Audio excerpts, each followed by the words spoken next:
Bonjour à toutes et à toutes.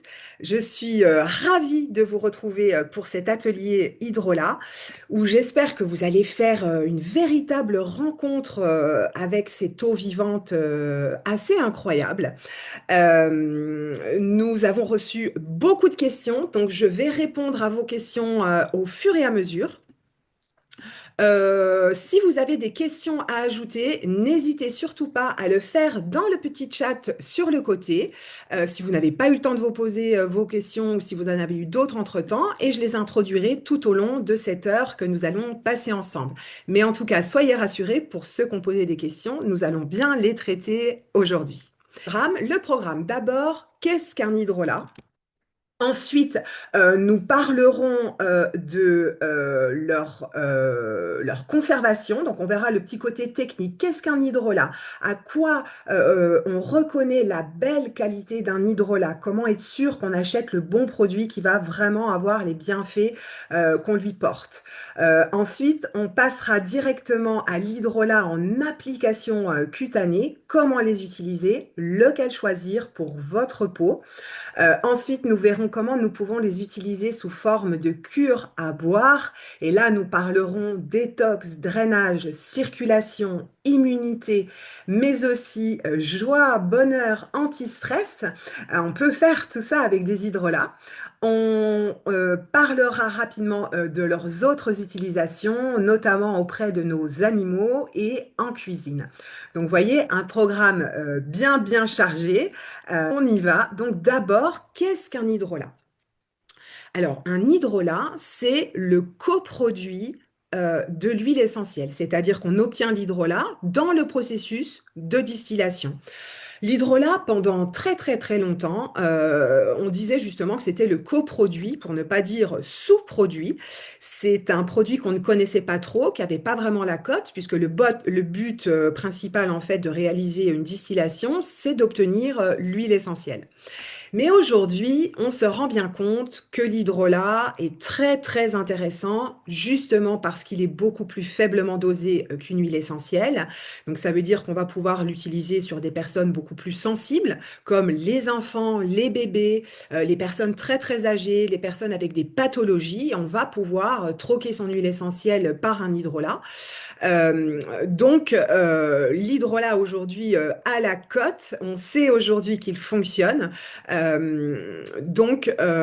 Nous-mêmes, en tant que producteurs, il y a 10 ans, eh ben, on n'avait pas toutes ces infos à vous donner. Personnellement, je me suis beaucoup formée. Ce sont surtout des formations qui sont en anglais, parce qu'il n'y a pas beaucoup de bibliographie aujourd'hui. Mais on se rend compte quand même qu'on parlait déjà des hydrolats à l'époque de l'Égypte ancienne, etc. Et c'est simplement qu'entre-temps, ces hydrolats ont été oubliés. Alors, qu'est-ce que c'est qu'un hydrolat? Eh bien, un hydrolat, c'est l'eau aromatique obtenue après extraction par vapeur des molécules d'une plante. Concrètement, qu'est-ce que ça veut dire? On met des plantes dans un alambic, la vapeur va passer à travers ces plantes, se charger donc en molécules aromatiques, puis passer dans le condensateur pour refroidir. Et donc en fait, la vapeur redevient eau et on obtient ici, en sortie d'alambic, ce qu'on appelle un distillat, qui comprend alors à la fois la part d'huile essentielle et de l'hydrolat. Donc le mot pour désigner cette partie-là, c'est distillat. Et ce distillat, en fait, il tombe dans un essencier. Et c'est dans cet essencier que va s'opérer la séparation entre l'eau florale et l'huile essentielle. Ce qui signifie donc que l'huile essentielle va rester en haut de l'essencier et l'hydrolat va s'écouler tout au long de la distillation. C'est donc une eau aromatique beaucoup moins chargée que l'huile essentielle. Et quand je vous dis beaucoup moins chargée, ici c'est une petite question-réponse, vous allez pouvoir m'écrire dans le chat si vous voulez bien. Si on se dit que l'huile essentielle, c'est 100% de molécules aromatiques, à votre avis, à combien est chargé un hydrolat? Êtes-vous en mesure de me dire à combien on mesure le taux en pourcentage de molécules aromatiques? Ok, je vois les premières réponses arriver. Dites-moi, c'est très intéressant de savoir. Ok, super. On a des réponses très différentes, donc ça, c'est très chouette. Et vous allez voir, ça va permettre en fait de replacer l'hydrolat dans ce contexte. Alors, j'ai des bonnes réponses hein, quand même. Donc, 90, Véronique, non, non, c'est beaucoup trop. Marie-France nous dit 10%, 0,1, on s'approche vraiment de la vérité. 2%, de 1 à 2%, etc. Bon, très bien. La charge en molécules aromatiques dans l'hydrolat, c'est, tenez-vous bien, 0,02%.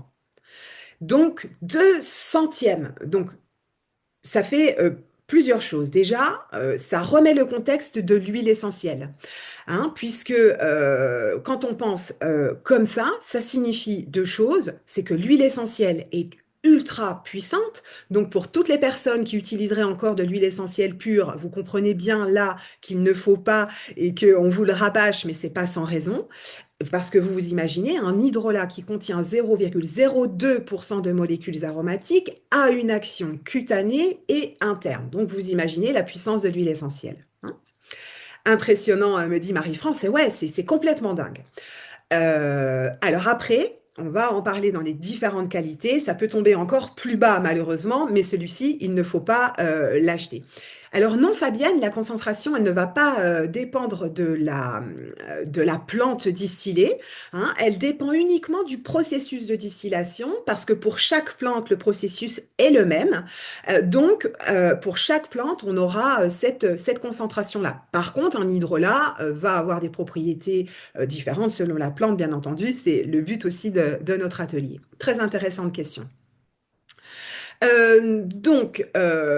On entend aussi parler d'eau florale. Et alors, quelle est la différence? Quelqu'un parmi vous, justement, me posait cette question. Il faut savoir que l'eau florale, c'est tout simplement l'hydrolat d'une plante à fleurs. C'est pour ça qu'on parle souvent d'eau de rose, mais aussi d'eau de bleuet. On peut donc parler d'eau d'immortelle. Mais voyez, dans le cas de myrte, par exemple, qu'on ne cueille pas forcément en fleurs, eh bien, on parlera d'hydrolat de romarin, etc. Voilà, donc c'est la même chose, en tout cas c'est bien la même chose chez nous, mais on va voir aussi qu'on utilise des appellations différentes. Par exemple, l'eau florale, malheureusement, aujourd'hui, quand on regarde sur des boutiques cosmétiques, ça ne concerne plus vraiment les hydrolats purs. Et malheureusement, on s'éloigne de ce qu'on appelle communément le vrai hydrolat. Et je vais continuer tout de suite sur ce terrain-là, c'est-à-dire que malheureusement aujourd'hui, nous voyons beaucoup d'hydrolats qui contiennent de l'alcool ou qui contiennent d'autres conservateurs. Et ça, il ne faut absolument pas. Donc, mon premier conseil pour vous, pour être sûr d'acheter un hydrolat déjà de belle qualité, vous devez trouver sur l'étiquette de votre hydrolat, donc là c'est le mien, donc bon, c'est une ancienne étiquette. Bon, je sais pas pourquoi c'est tout flou. Bon, bref, en tout cas sur votre étiquette d'hydrolat, vous ne devez avoir qu'un seul ingrédient, c'est le nom de la plante en latin, plus water ou flower water.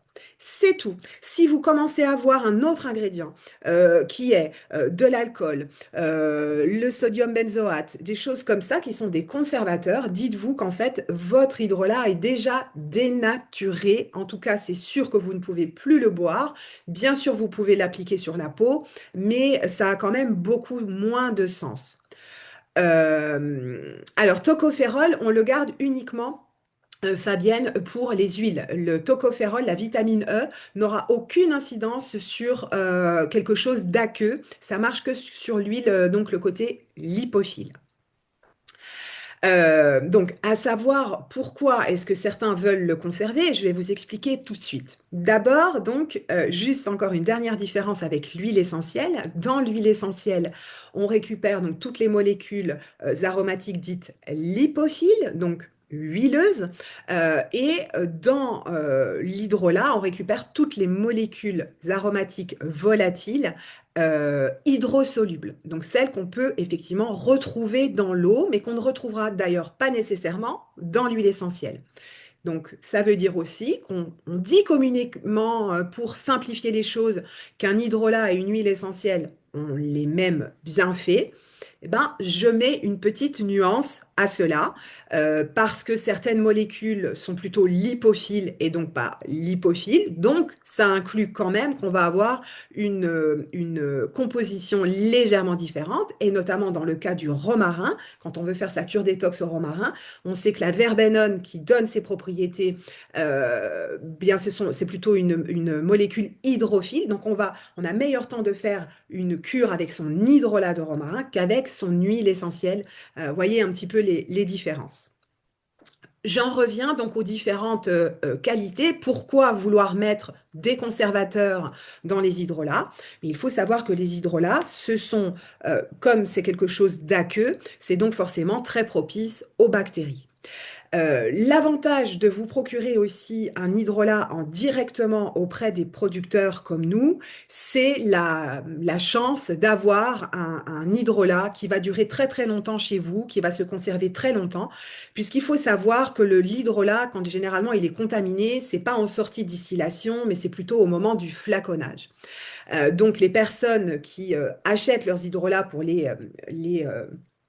mettre en flacon, puis vous les proposez, donc des personnes qui ne sont pas producteurs directement, eh bien, il va y avoir un hydrolat qui va passer dans un bidon, probablement dans un autre bidon, etc. Et c'est là, généralement, où il y a prolifération de bactéries. Donc, quand vous achetez auprès d'un producteur comme nous, vous avez quand même probablement moins de chances d'avoir un problème avec votre hydrolat. Mais ce qu'il va faire à la fois l'efficacité et à la fois la bonne durée de conservation de votre hydrolat, c'est le ratio plante-hydrolat. Je vous explique en 2 secondes. Dans notre alambic, excusez-moi, dans notre alambic, on met à peu près 150 kg de plantes. Cela signifie que l'on ne prélèvera pas plus de 150 litres d'hydrolat à la sortie. Je ne sais pas si c'est bien clair, mais en gros, quand on distille, on peut récupérer au moins 500 litres d'hydrolat. Ça va dépendre de différentes choses, ça va dépendre de la durée de distillation, de comment est-ce qu'on envoie la vapeur, bon bref, mais en gros, on pourrait récupérer plus de 500 litres, vous voyez, pour nos 150 kilos de plantes. Avec Laurent, depuis le début, on respecte ce ratio 1-1, mais surtout, on est même peut-être au-delà parce que, bien honnêtement, on ne récupère pas souvent les 150 litres par distillation, hein, j'entends. Ce qui fait que chez nous, les hydrolats sont toujours très très concentrés puisqu'on ne garde en règle générale que ceux de la première ou les 3 premiers quarts d'heure de distillation. Mais ça, c'est parce que nous sommes aussi de petits producteurs, qu'on peut se le permettre, comme on obtiendrait toujours plus d'hydrolat que ce qu'on peut vendre. Donc, en fait, vous avez toujours, avec nos hydrolats, une hyper bonne concentration. Et quand nous les avions fait analyser il y a quelques années, on s'était d'ailleurs rendu compte que nos hydrolats étaient plutôt chargés presque à 1/10. Quand je vous disais tout à l'heure 0,02%, on était presque nous au 0,1 parce que justement on récupère que cette première partie. Et ça donne des hydrolats hyper concentrés et surtout vous allez pouvoir conserver dans le temps. Ça va jusque-là? Est-ce que c'est OK pour vous? Est-ce que vous avez encore des questions à me poser déjà peut-être sur la production, la conservation? N'hésitez pas, hein. Je continue donc juste sur la conservation. Où est-ce qu'on conserve nos hydrolats? Eh bien, les nôtres, en tout cas, hein, donc ceux dont on va parler, puisque nous avons la chance de ne pas avoir de plantes sensibles, hein. Les plantes sensibles en hydrolat, c'est rose, amaryllis, ça va être aussi tout ce qui est agrumes et tout ce qui est pin, sapin, etc. Donc nous, on a fait ce choix de ne conserver les hydrolats, bleuets très fragiles aussi, absolument. Donc, on a fait ce choix de garder les hydrolats, uniquement déjà ceux qui nous intéressent, ceux qui ne font pas doublon aussi. Et puis de plantes, donc par exemple, on ne garde pas l'hydrolat de petits grains clémentiniers. D'abord parce que personnellement, je dois vous le dire, je n'aime pas du tout l'odeur, hein. Déjà, les hydrolats, ça peut être des odeurs difficiles, mais c'est très compliqué. Et surtout, c'est 6 mois d'utilisation. Donc nous, on n'est pas allé là-dedans. On vous propose des hydrolats que vous allez pouvoir conserver jusqu'à 2 ans. Donc, vous avez toujours une date hein, sur les étiquettes de vos hydrolats chez nous. C'est une DDM, date de durabilité minimale. Donc, ça ne veut pas dire que si vous en retrouvez un resté au fond du placard et que la date est dépassée, dans ces cas-là, fiez-vous à votre nez. C'est votre nez qui va tout de suite sentir si l'hydrolat est bon ou pas. Euh, Quand un hydrolat n'est plus bon, ça sent l'eau qui a stagné, ça sent le croupi. Hein, ça sent un peu la putréfaction hein, même. Donc, tant que votre idola a une belle, belle odeur, vous êtes bien. Nous, on a fait des analyses et donc les nôtres, vous pouvez les garder pendant 2 ans. Même ouvert, absolument. Alors, 2 ans même ouvert, peut-être, peut-être pas forcément. En tout cas, pas forcément dans celui au litre en bouteille en plastique, mais dans ces cas-là, vous pouvez le mettre au frigo.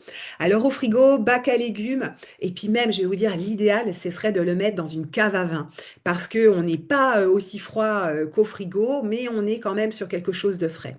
Donc moi, mon conseil, c'est tout simplement de conserver vos hydrolats dans un endroit où il n'y aura pas de différence de température trop élevée et toujours à l'abri de la lumière, même si on a des flacons qui sont bien frais.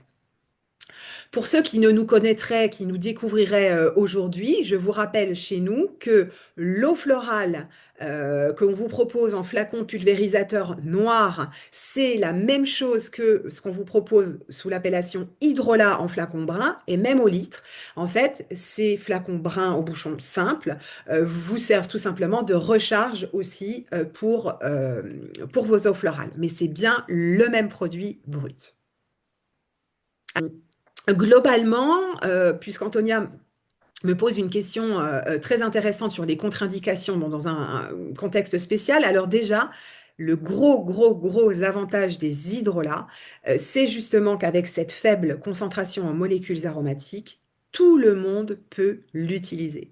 Quand je dis tout le monde, c'est bébé, c'est grand-papy, des personnes voilà, qui ont la peau sensible, qui ont la peau réactive, qui ont même certaines pathologies. Pour vous dire, quand on parle de toxicité, au niveau des huiles essentielles, on considère que si on ingère 5 ml, ce qui est énorme, c'est un flacon, hein, on peut alors mourir, hein, selon la plante, selon notre âge, etc. Hein, donc on ne rigole pas avec les huiles essentielles, mais ça vous le savez, parce que je le rabâche tout de suite, tout le temps.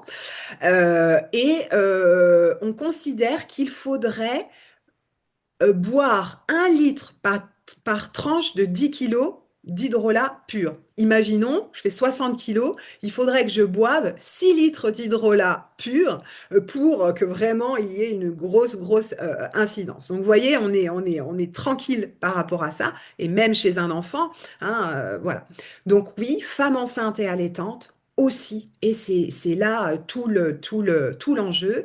D'ailleurs, nous avons la chance d'avoir un hydrolat pour lutter contre les jambes lourdes et les pharmaciens le préconisent aussi chez les femmes enceintes parce qu'il n'y a pas grand-chose qu'on peut prendre quand on est enceinte pour... oui, c'est bien le lentis dont il s'agit, absolument. Voilà, on a fini notre première partie. Avez-vous des questions déjà? N'hésitez pas. Donc, en gros, ce qu'il faudra retenir ici, c'est qu'il vous faut choisir des hydrolats 100% purs comme les nôtres, non dilués, sans conservateur, avec un ratio de plantes. Bon, ça, c'est pas toujours écrit. Donc là, il faut faire confiance aux producteurs. Mais dans tous les cas, vous gagnerez toujours à acheter vos hydrolats directement auprès des producteurs. Ça, c'est sûr. Des hydrolats pour les animaux. Top. S'il n'y a pas de questions, alors on va rentrer direct euh, on va répondre aussi à ça, on va rentrer direct dans le vif du sujet sur l'application de l'hydrolat en cutané. Et là, je dois dire que j'ai eu beaucoup de questions.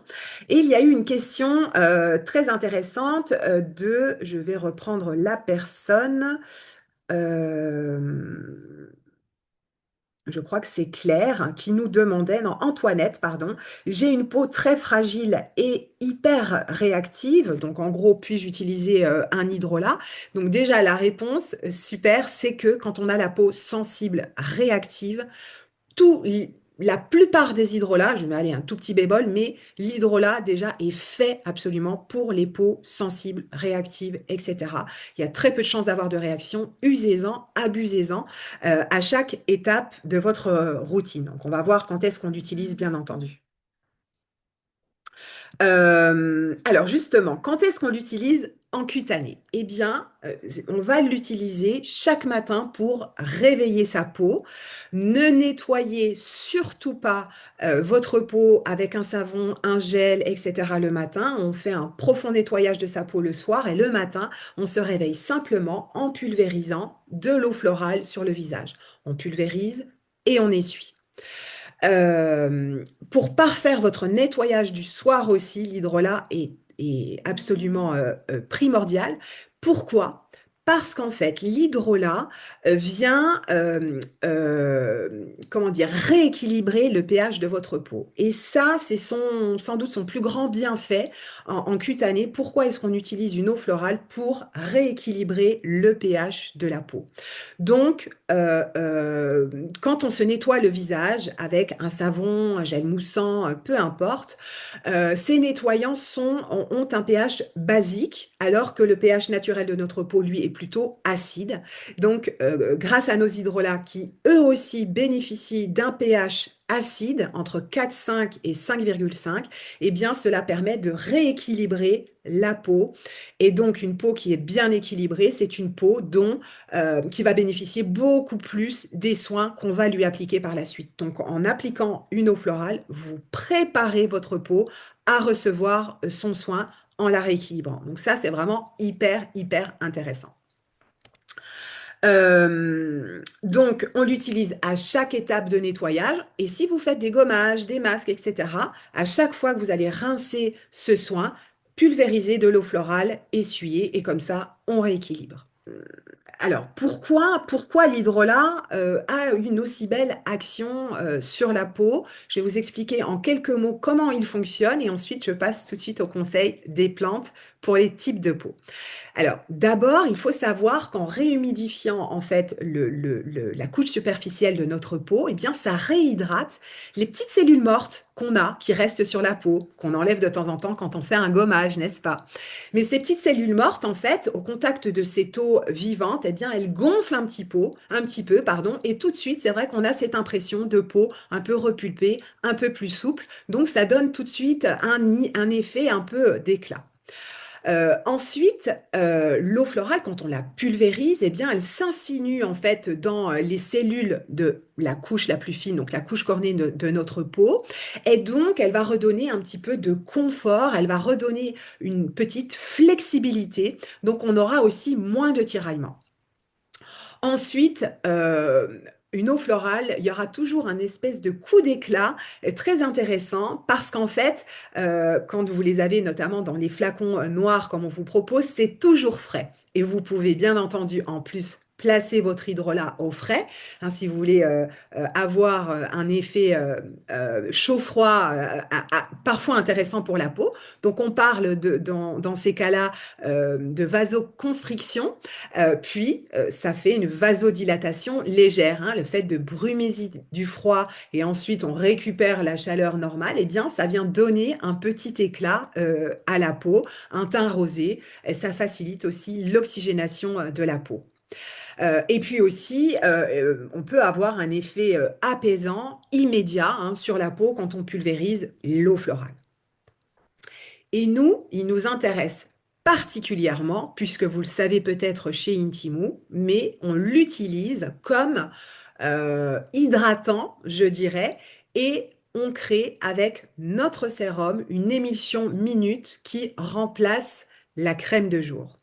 Vous pouvez me mettre en message si vous connaissez cette astuce, si vous l'utilisez déjà. Alors, pas mal, vous êtes pas mal de clientes déjà de longue date, donc vous connaissez sans doute cette petite astuce. Donc, je répète, eau florale et on applique le sérum sur peau humide. J'explique bien, puisque voilà, comme Marie-France par exemple, qui ne connaissait pas, donc on se remet en situation du matin ou du soir. Chez nous, on ne vous propose pas de soins à base d'eau. L'eau ne sert à rien dans les cosmétiques, si ce n'est vous faire acheter des soins plus chers, trop chers, vous mettre des conservateurs, vous mettre des acidifiants, etc. Donc nous, on a ce parti pris très fort depuis 10 ans de ne vous proposer que des sérums, donc des concentrés. Donc pour reproduire l'effet d'une crème sur la peau et avoir un soin qui pénètre bien, qui soit super efficace, etc., eh bien, on l'applique sur peau humide. Donc, on crée une émulsion minute sur le visage. Et là, l'eau florale qu'on pulvérise, eh bien, il faut la sceller pour redonner ou maintenir une hydratation dans la peau. Donc, oui, en plus, c'est super confortable. Donc, en fait, en appliquant de l'huile sur une peau humide, ça vient tout simplement sceller l'hydratation. Donc, cette eau qui s'est mise un petit peu dans les cellules de la couche, etc., elle va rester plus longuement, elle se mélanger à l'huile et donc vous allez bénéficier d'une bien meilleure hydratation en faisant ça. Euh, Effectivement, Michel dit c'est rafraîchissant, ça réveille et c'est ça, on redonne le pouvoir à notre peau avec cette double application eau florale ou hydrolat et sérum. Donc ça, c'est vraiment notre petit secret. Si vous venez de découvrir un secret d'application et de soins pour votre peau. Maintenant, on passe tout de suite à quel hydrolat pour quel type de peau. Déjà, j'ai eu tout à fait, Cindy. J'ai eu beaucoup de questions pour quel hydrolat pour ma peau mature. Alors, mature, c'est un état de peau, ce n'est pas un type de peau, puisque vous pouvez avoir la peau mature. Alors déjà, chez la femme, la peau mature, ça correspond généralement au changement hormonal. Donc, préménopause, ménopause, généralement, on voit, hein, notre peau nous envoie des signes de relâchement, etc. Et donc, c'est le signe qu'on a en gros la peau mature et qu'il faut nous tourner vers des soins plus adaptés. Donc, vous pouvez avoir la peau mature, grasse, mais aussi sèche. Bien entendu, on tient compte qu'une peau mature se dessèche, hein, avec l'âge. Euh, je ne sais plus ce que je disais. Oui, pour les peaux matures, pardon. Alors, si vous avez la peau mature à tendance sèche, ce qui est le cas hein, souvent, je vous conseille myrte ou romarin. Si vous avez la peau mature à tendance grasse, vous allez choisir alors l'immortel. Et là, je sais que je vais faire des déçus parce que j'en fais à chaque fois que je le dis, mais quelqu'un très justement me l'a écrit. L'eau florale d'Immortel dessèche légèrement la peau. Hein. Donc, c'est pas un truc de dingue, hein, bien entendu, mais quand même, elle a un côté donc astringent qui resserre les pores. Donc, ça, c'est très intéressant. Mais elle va dessécher légèrement votre peau. Donc, c'est sûr que si vous avez une peau sèche, très sèche, ou simplement même à tendance sèche, eh ben, n'allez pas vers l'eau florale d'Immortel, ou en tout cas, pas en hiver. Si vous avez simplement une tendance sèche, alors dans ce cas-là, vous allez pouvoir en bénéficier en profiter en été. Hein. Mais donc on retient romarin et myrte pour les peaux à tendance sèche et plutôt immortel pour les peaux mixtes ou à tendance grasse quand vous avez la peau mature. Ça va par rapport à ça? Est-ce qu'on est bien? N'hésitez pas à me dire si vous avez des questions par rapport à votre type de peau à vous. Je reprends les questions car j'en avais d'autres sur la peau.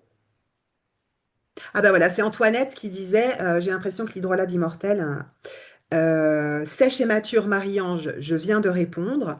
Cécile nous demande, si on peut utiliser un hydrolat pour les poches en dessous des yeux. Alors oui, absolument Cécile, c'est même une super idée. Et dans ces cas-là, vous allez simplement imbiber deux petits cotons, deux petites compresses d'hydrolat d'Immortel et vous allez les poser sur les yeux. Alors si vous faites ça au réveil le matin, préparez-vous ça peut-être même sur votre table de nuit et faites-le allongé, ce sera toujours beaucoup plus bénéfique et en plus c'est sympa de 2-3 minutes.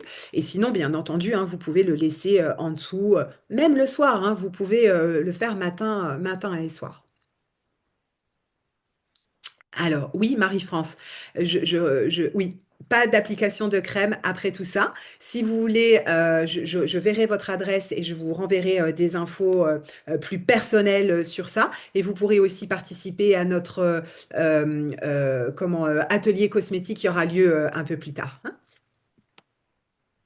Alors, Catherine, avec une peau avec coupe rose mixte et sensible, j'allais y venir. Donc, coupe rose, qui dit problème de circulation, de rougeur, de microcirculation, dit hélicrise, hein, dit immortelle, Catherine.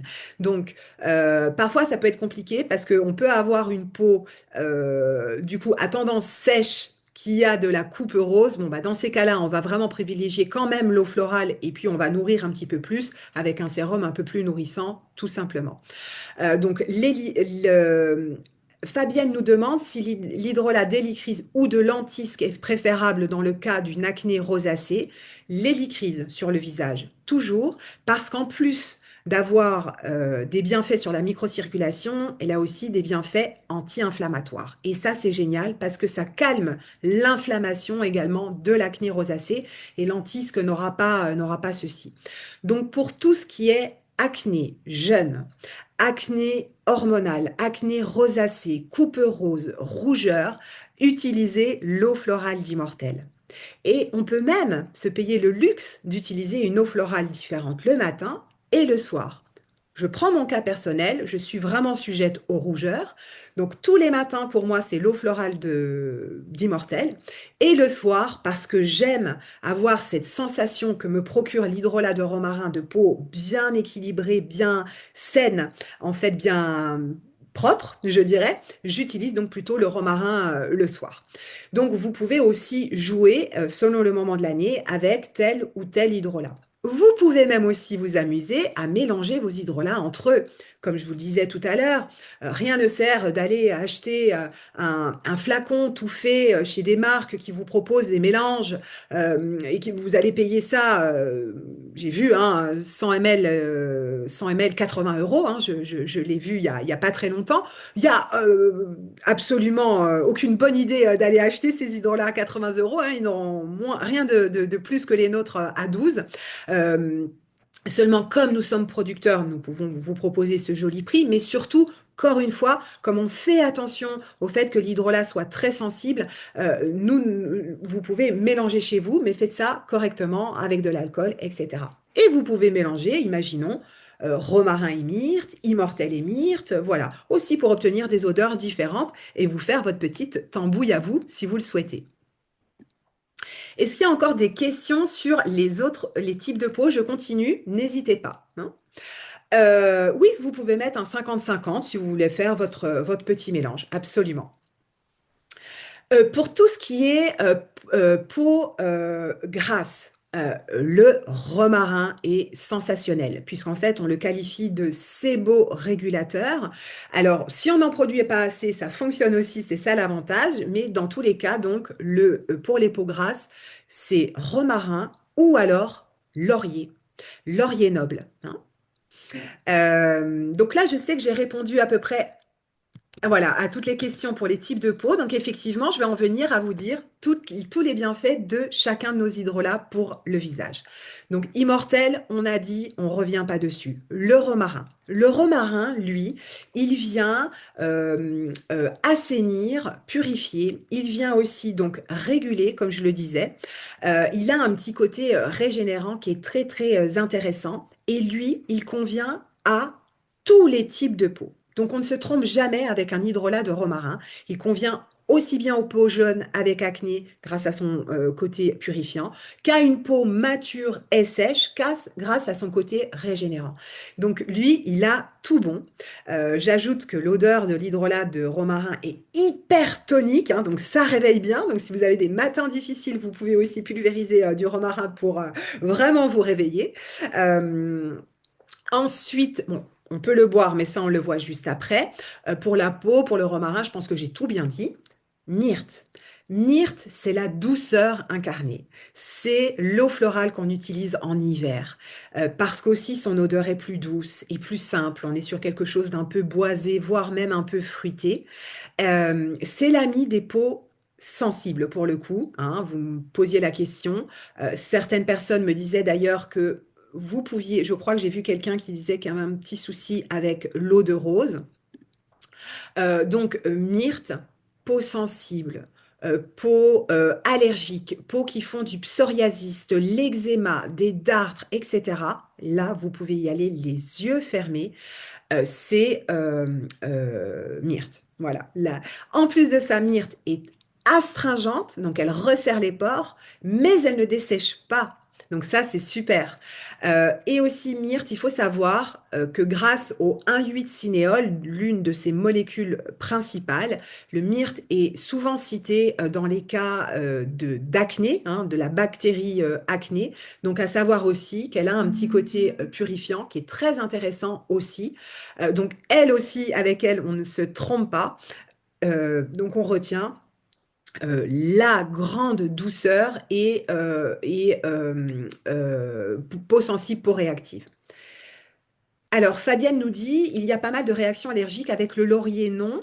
Alors, honnêtement, je n'ai jamais eu d'infos de réactions allergiques avec des hydrolats tout court, hein. J'ai pu voir parfois dans vos routines que l'immortel, et c'est comme ça d'ailleurs hein, qu'on a compris que l'immortel était desséchante, parce que dites-vous que nous, il y a 10 ans, quand on a commencé, l'eau florale d'immortel, c'est celle qu'on conseillait aux peaux sèches, aux peaux matures, etc. Parce que comme je vous le disais, il n'y a pas de bibliographie, et puis je n'avais lu ça jamais auparavant. Et en changeant parfois juste dans votre routine, en troquant l'immortel contre le myrte, on s'est rendu compte qu'il y avait une vraie différence sur votre peau. Donc ça, c'est vraiment quelque chose qu'on a appris grâce à vous, grâce à vos retours. Donc merci aussi pour ça. Vous voyez, on apprend aussi grâce à vous. Oui, tout à fait. On va parler, Valérie, du cuir chevelu. Je vais juste finir avec les hydrolats. Donc, il nous en reste encore un sous forme d'eau florale que vous trouvez donc en pulvérisation. Il nous reste donc le laurier. Donc, le laurier, alors, le laurier, euh, le laurier noble, c'est notre titri local. Donc ça, c'est une petite info. Si vous connaissez pas bien le laurier noble, antibactérien, antiviral, antifongique. Donc c'est fabuleux. Donc si vous utilisez des hydrolats de titri, d'arbre à thé pour vos adolescents, etc., tournez-vous vraiment vers le laurier parce que c'est fabuleux. Ensuite, je vais faire une petite digression. Justement, Valérie nous dit, est-ce qu'on peut appliquer de l'eau florale sur le cuir chevelu? Et oui, c'est une excellente idée. Sur un cuir chevelu à tendance grasse, mais aussi à tendance sec, donc des démangeaisons, l'apparition d'esquamation au niveau du cuir chevelu et tout. Et dans ce cas-là, qu'est-ce qu'on fait? Hydrolat de laurier à nouveau. Donc, en pulvérisation sur le cuir chevelu directement, donc on soulève les cheveux, et masser. Ça, c'est un conseil qui est très très important parce que si on pulvérise juste, il n'y aura pas la même action. Ce qui est important, c'est d'activer l'oxygénation, la microcirculation et l'hydrolat de romarin va alors faire le job.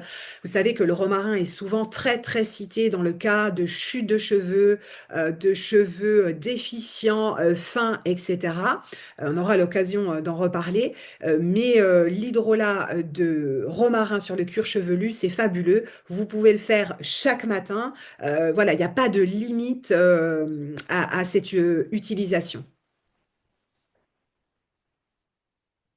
Avant de répondre aux dernières questions qui viennent de tomber, je voulais aussi en profiter pour vous dire quelque chose de super intéressant pour l'hygiène bucco-dentaire. Donc ça, c'est un petit conseil, une petite tips que je vous donne en passant. Le laurier noble.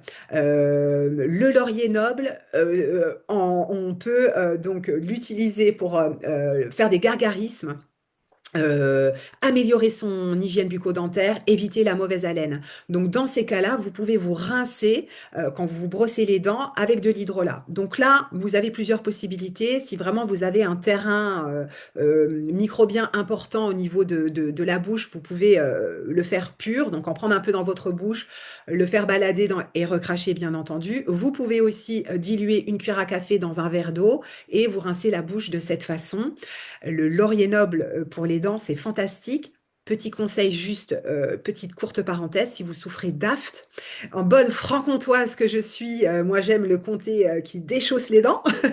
Et donc j'étais souvent sujette aux aftes auparavant. Une petite goutte pure, très exceptionnelle, hein, d'huile essentielle. Vous y allez une fois là où vous avez l'aphte, exceptionnellement pur, je le redis bien, hein. Euh, vous n'y retournez même pas une deuxième fois. Le laurier pour la bouche, c'est fantastique.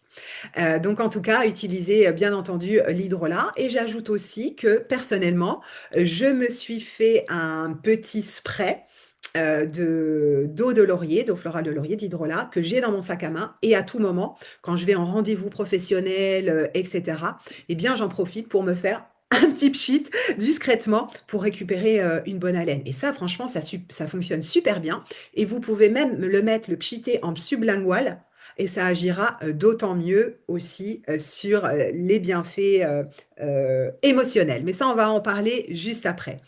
Je regarde toutes vos petites questions ici pour ne rien rater. Alors, oui, Brigitte, on va revenir tout de suite. Je me fabrique une lotion capillaire. Alors, je partage avec vous Fabienne qui dit, je me fabrique une lotion capillaire hydrolat de romarin verbenone, vinaigre de cidre, eau du mont Roucou. Alors, je dois dire que je ne connais pas cette eau. Par contre, tout le reste me semble bien. Alors, attention au vinaigre de cidre selon la couleur, les couleurs que vous faites, parce que ça peut dénaturer la couleur des cheveux. Mais pour moi, ça semble être une très bonne idée. Par contre, je veux bien que vous me disiez ce que c'est l'eau de Monderoucou. Je ne connais pas. Alors, Muriel qui demande si on parle du romarin verbenone. Alors, dans le cas du cutané, jusqu'à maintenant, il n'y a pas une grande incidence que vous utilisiez un romarin cinéole ou verbenone. Il n'y a pas vraiment de différence fondamentale. Par contre, là, quand on va parler des hydrolats à boire pour faire des cures, la molécule verbenone est essentielle. Donc, on va en reparler, mais bravo Muriel de faire cette différence. Christine demande si on peut utiliser l'hydrolat de romarin sur le cuir chevelu quand on fait du psoriasis. Euh, oui, on le peut, encore une fois, mais je conseillerais peut-être myrte, hein, comme on le disait pour le psoriasis, y compris sur le cuir chevelu, il y aura un côté calmant, apaisant qui va être beaucoup mieux. Ah oui, d'accord. Très bien, Roucou, je comprends. Ok, super. Je vous dis, pour d'autres personnes, l'eau de Mondroucou, Fabienne nous dit, c'est l'eau la moins minéralisée, celle recommandée par les aromathérapeutes. Tout à fait. Quand une eau est pas minéralisée, qu'elle a perdu ses oligo-éléments, etc., c'est une eau pure, extrêmement pure. Super.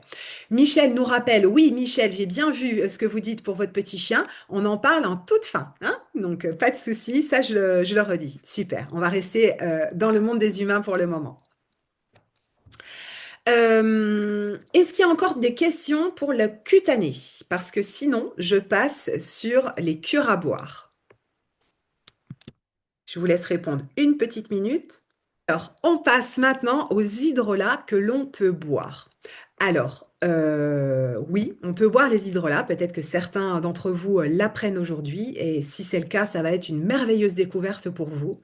Les hydrolats à boire, vraiment, on rentre dans quelque chose, dans une sphère, hein, alors un peu thérapeutique, dans une sphère bien-être, mais aussi dans une sphère presque un peu quantique, hein, puisqu'en fait, l'hydrolat, donc en fait, la plante vient déposer les molécules aromatiques dans l'eau, et vous le savez, on dit que l'eau, en fait, c'est une transmettrice de messages, c'est une conductrice de messages et on dit souvent que l'eau transmet le message subtil de la plante. Donc clairement, quand on va chercher un hydrolat, on obtient bien plus qu'une simple eau aromatique. On dit aussi que l'eau, par mimétisme, reprend les bienfaits de la plante. Donc, à faible concentration, c'est ce qui explique, pardon, ce que à faible concentration, on ait autant de bienfaits.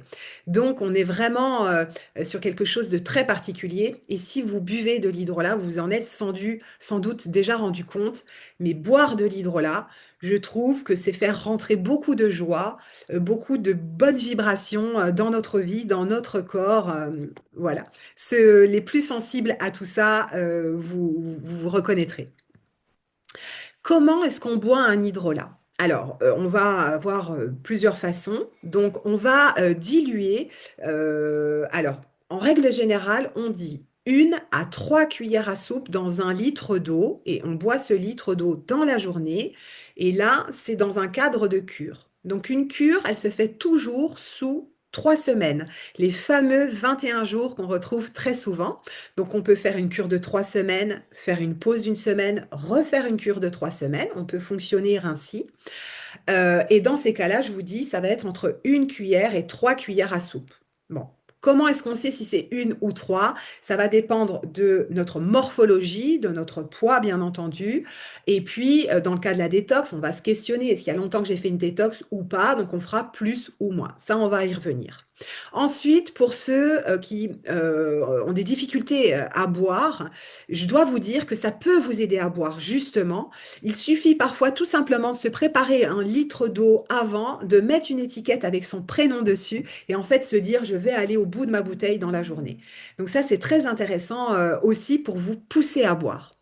Ensuite, pour ceux qui ne seraient pas à l'aise d'avoir la gourde toute la journée, eh bien dans ces cas-là, on va le diluer dans un grand verre d'eau.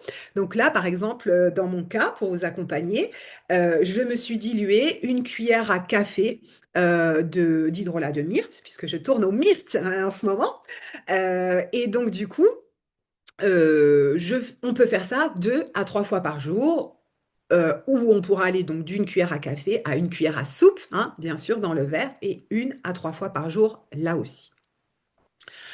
Ensuite, pourquoi allons-nous boire des hydrolats? Eh bien, on a chez Intimou différents hydrolats qui vont vous aider sur plusieurs pathologies, sur plusieurs inconforts.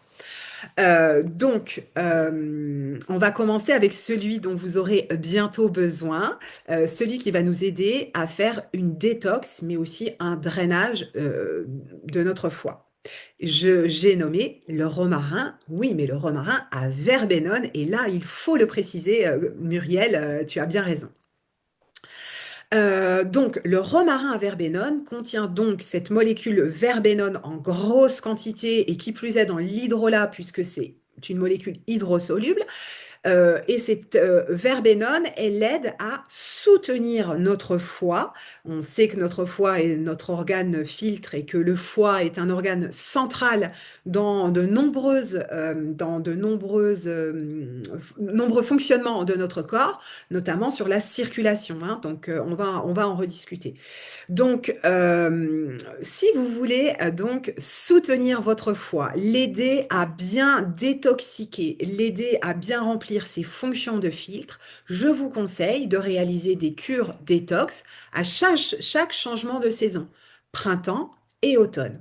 On attend bien le printemps, l'arrivée du printemps, donc on attend même que, donc déjà la date du printemps et que l'air se soit un peu réchauffé. Et puis pareil en automne, on attend que l'air se soit refroidi et même qu'une certaine humidité soit arrivée. Ça, c'est le bon signe pour faire votre cure détox. Au printemps, je vous conseille de réaliser une cure détox et drainage avec de l'hydrolat de romarin et de l'hydrolat de genévrier nain.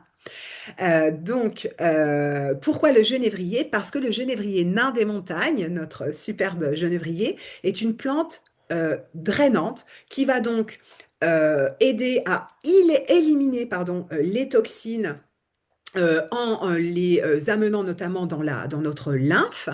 Donc on élimine les toxines, mais aussi si par exemple vous avez pris des traitements antibiotiques, si vous avez eu des anesthésies, des choses comme ça, alors c'est une raison supplémentaire de faire cette cure.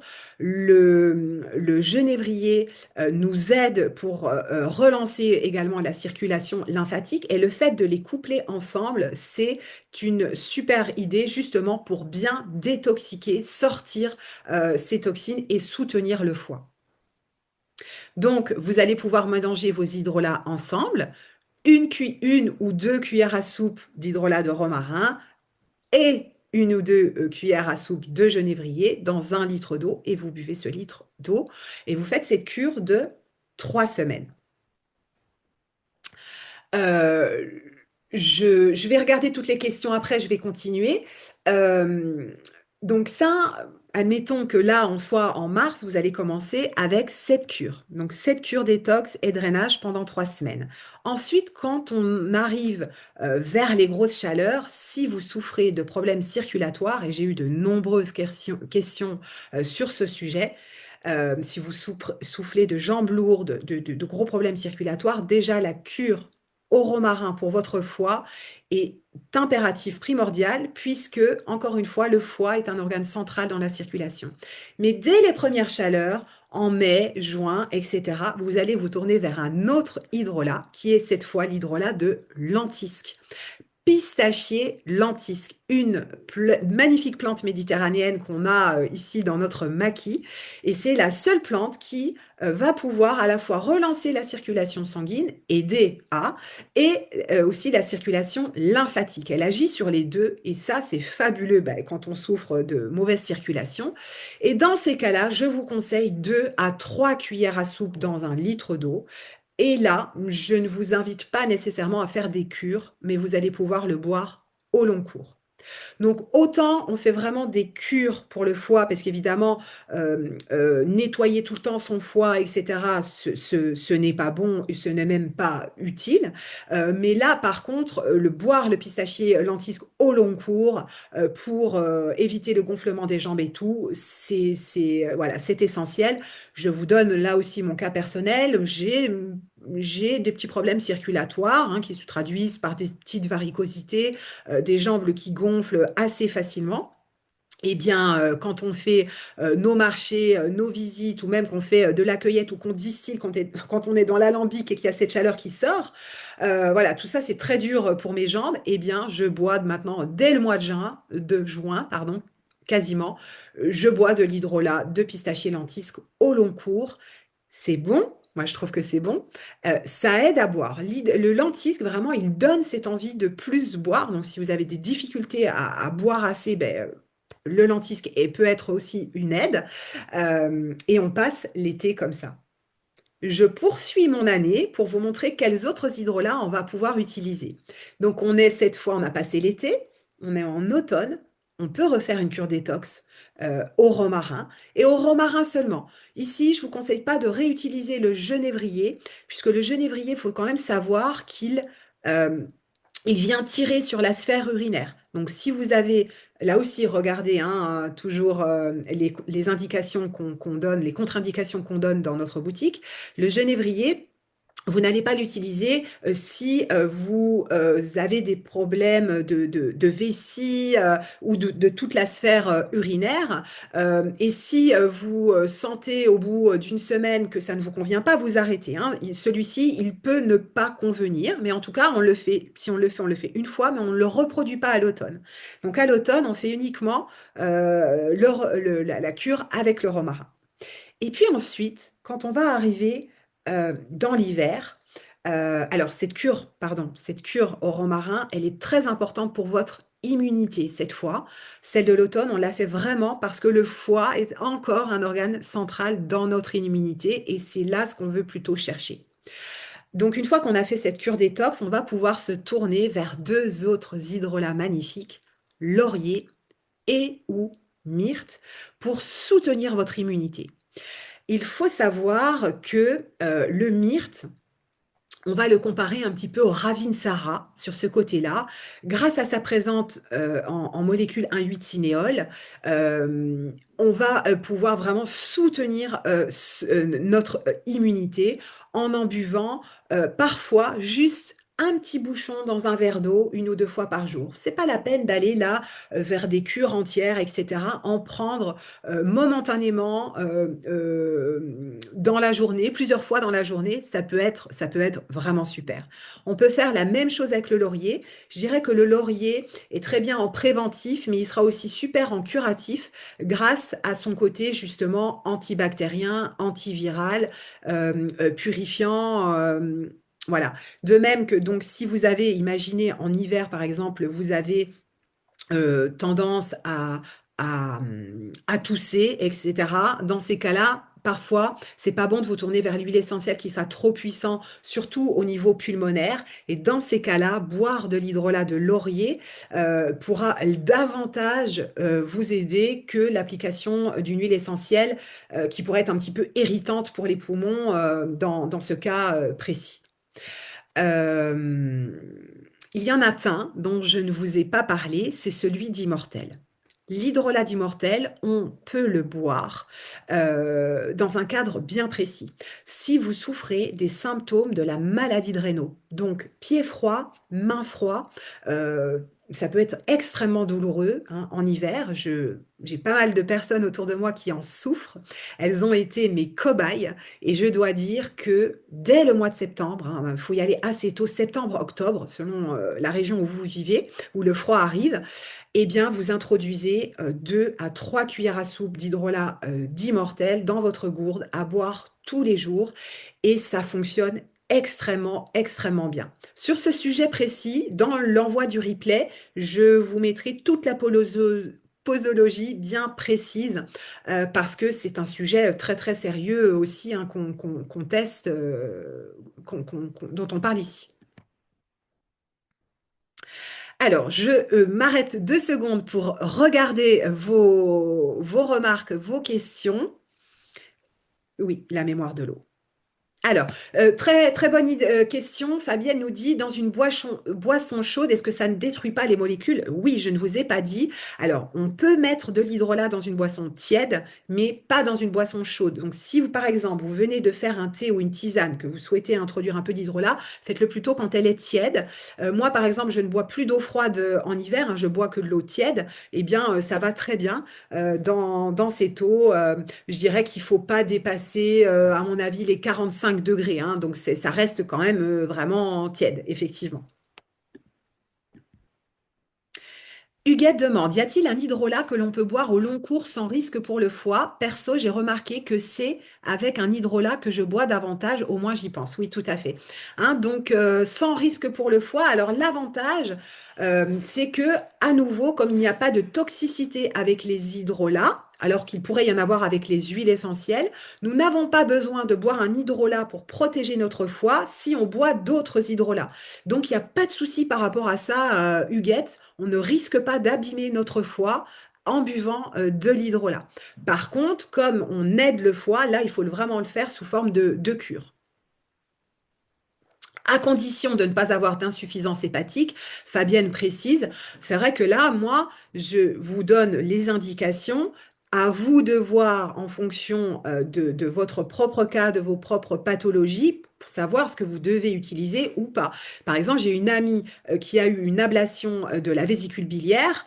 Euh, Moi, je bats en retraite. Dans ces cas-là, vous allez demander conseil à votre médecin hein, pour savoir si vous êtes autorisé à le faire ou pas. Bien entendu, regardez votre propre cas. Hein. Je ne suis pas médecin. Donc, Fabienne, elle me fait l'atelier, hein, c'est super, donc j'allais y venir.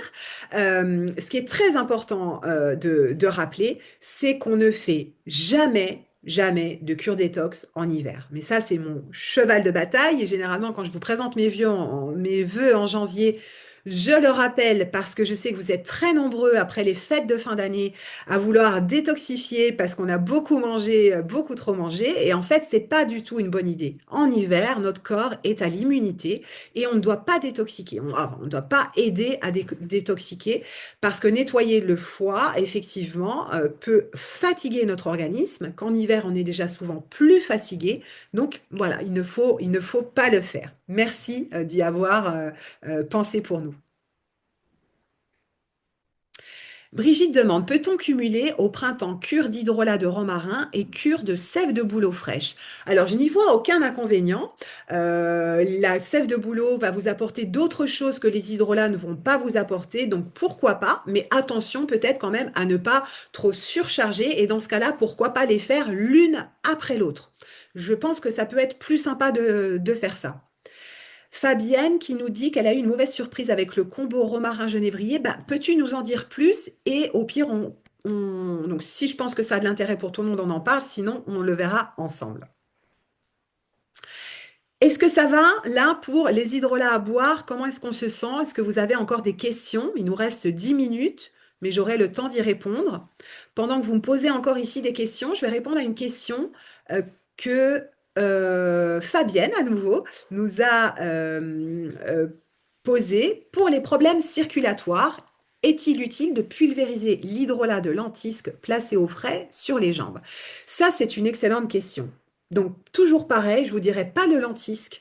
Il sera plus intéressant, donc toujours de le boire. Mais par contre, l'hydrolat d'immortel en cutané et en pulvérisation sur les jambes va être beaucoup plus efficace parce que en cutané, c'est quand même compliqué en fait d'améliorer la circulation. En revanche, là où on peut jouer en cutané, c'est plutôt sur la microcirculation. Et donc, dans ce cas-là, c'est plutôt l'hélicryse. Donc oui, pour la circulation, si mauvaise circulation, je répète, cure d'hydrolat, de romarin pour nettoyer le foie au printemps. On continue avec le lentisque au long cours et bien entendu, on peut aussi pulvériser l'eau florale sur les gambettes. Absolument. Muriel demande quelle est la position au sujet des hydrolats et des femmes enceintes. Alors, comme on le disait, les hydrolats, donc en cutané, aucun problème, et à boire aussi. Alors, peut-être que faire une cure d'hydrolat, enfin une cure détox pendant qu'on est enceinte ne peut ne pas être une très bonne idée. Ça, encore, voyez-le aussi, comment est-ce que vous vivez votre grossesse? Est-ce qu'il y a d'autres pathologies? Et dans ce cas-là, vous demandez à votre gynécologue, votre sage-femme, votre médecin. Ça peut être intéressant de poser la question avant. Mais sinon, il n'y a aucun problème à boire les hydrolats quand vous êtes enceinte. Au contraire, enceinte, si vous souffrez, surtout l'été, vous pouvez boire le pistachier lentisque, même avec les 3 cuillères à soupe par jour. Je vous garantis la sécurité de mon conseil, puisque je le tiens aussi d'une institution. Ce sont les pharmaciens de l'herboristerie du Père Blaise à Marseille qui m'a conseillé de le conseiller. Je n'osais pas, et lui m'a dit non, vraiment, nous, ils vendent d'ailleurs notre pistachier lentisque à Marseille, dans cette herboristerie, aux femmes enceintes, parce qu'en fait, on ne peut pas aller chercher là d'autres médicaments, pour le coup. Super. Je voudrais finir, il nous reste allez, 5 minutes et je voudrais vraiment finir par ça parce que d'abord Michel nous l'a rappelé plusieurs fois et que moi aussi je l'utilise et vous êtes peut-être dans ce cas, si vous avez des animaux de compagnie, notamment les chiens. Alors, animaux de compagnie, je rappelle juste quelque chose de très important, jamais, jamais, jamais d'utilisation des huiles essentielles sur votre chat. Hein. Important, en fait, il n'a pas de défense, il n'a pas les enzymes pour se défendre. Sur le chien, moi personnellement, je fais toujours très attention. J'ose pas. Voilà, je vais être claire avec vous sur mon chien. Bon, Luby, elle baigne en plus dans le monde aromatique. Mais les hydrolats, c'est super pour les animaux. Michel nous disait qu'elle nettoyait les oreilles de son chien avec de l'hydrolat de romarin, je crois. Personnellement, je pulvérise également de l'eau florale d'immortel quand il y a eu des petites piqûres de puce ou des petites piqûres de n'importe quoi, eh ben, vous pouvez apaiser avec l'eau florale d'immortel, ça fonctionne super bien. S'il y a eu un petit accroc, une petite griffure, une petite blessure, allez-y avec le laurier. Laurier, c'est vraiment super. je sais que c'est compliqué, mais même pour leurs dents, hein, ça pourrait être une super idée. Donc vraiment, les hydrolats sur les animaux, c'est absolument fantastique. Et puis, c'est pas une odeur trop forte, en fait, pour leur odorat très développé. Donc vraiment, utilisez-les à foison. Et Michel dit les yeux. Alors, on va finir là-dessus, effectivement. Pour les yeux, et notamment quand on a une certaine fatigue oculaire ou qu'on voit flou, ou si par exemple vous avez utilisé notre huile nettoyante, démaquillante et vous en avez mis dans les yeux, dans ce cas-là, vous allez pouvoir pulvériser l'eau florale de myrte. Myrte, même les yeux ouverts, hein, il n'y a aucun souci avec ça, a vraiment des propriétés très intéressantes pour l'ocuité visuelle. Donc, eau de myrte, on essuie un petit coup, on repulvérise éventuellement. Oui, Brigitte, voilà, merci. Elle pulvérise de l'eau florale de laurier sur une compresse pour les pavillons de l'oreille de son chien. Et bien ça, c'est une super idée. On va bien pouvoir nettoyer et en cas d'infection aussi, voilà, pour les animaux. Bien. Il est presque l'heure. Je regarde juste pour voir si j'ai bien tout dit. Alors, il me reste une réponse à vous donner sur un sujet qui est très intéressant. On prend 3 minutes. Je conclus juste après. Entre-temps, oui. Quelqu'un m'a posé la question, quelle est la différence entre un hydrolat et une tisane? Donc, je vais finir là-dessus parce que c'est très important. Je suis allée chercher des infos parce que je n'avais pas forcément bien la bonne explication. Donc en gros, cette personne me dit, bah, moi je me fais des tisanes au romarin, est-ce que c'est différent de prendre l'hydrolat, votre hydrolat de romarin? C'est une excellente question. Alors, dans les tisanes, vous allez récupérer toutes les molécules hydrosolubles de la plante, les plus lourdes, les moins lourdes. Nous, quand on distille, on extrait uniquement les molécules les plus légères. Donc, dans une tisane, vous aurez une plus grande partie du totem de la plante, mais dans le cas du romarin, par exemple, il faut au moins infuser 15 à 20 minutes votre branche de romarin pour vous faire une tisane. Et ce qui déclenche donc une amertume, et on le sait, c'est cette amertume-là justement qui vient vous aider, y compris même pour la digestion, etc. Et là, c'est une question de goût. Personnellement, je suis incapable de boire une tisane forte en fait de romarin, mais même au bout de quelques minutes déjà, c'est trop fort pour moi. Donc, c'est la raison pour laquelle je me tourne vers l'hydrolat. Il faut dire aussi que cette molécule verbenone dont on vous parlait, qui est une molécule pour le coup légère, donc vous allez l'avoir dans votre tisane, elle est suffisante pour faire la détox et avec la tisane, vous récupérez d'autres choses. C'est hyper intéressant. Si vous aimez le goût, si vous avez du romarin à proximité de chez vous, etc., vous pouvez très bien vous faire votre cure détox avec des branches de romarin si vous aimez le goût. Si vous êtes comme moi, que c'est plus compliqué, vous avez besoin d'être mobile, d'emmener votre hydrolat avec vous, etc., ben dans ces cas-là, optez pour l'hydrolat qui sera, je dirais, plus pratique. Donc voilà un petit peu la différence, mais bien entendu, je ne peux que vous dire que les hydrolats sont absolument magnifiques. Voilà. Les tisanes sont absolument magnifiques, bien sûr. Parfait. Merci à tous. Il est l'heure effectivement de nous quitter. Vous allez recevoir le replay demain et je vous mets un petit code cadeau. Ça me fait plaisir de vous offrir un petit quelque chose à la suite de cet atelier. Je vous remercie pour vos nombreuses questions. J'espère que j'ai répondu à tout le monde. Merci à vous. Vous pouvez peut-être même réactiver, j'ai envie de vous voir pour la fin.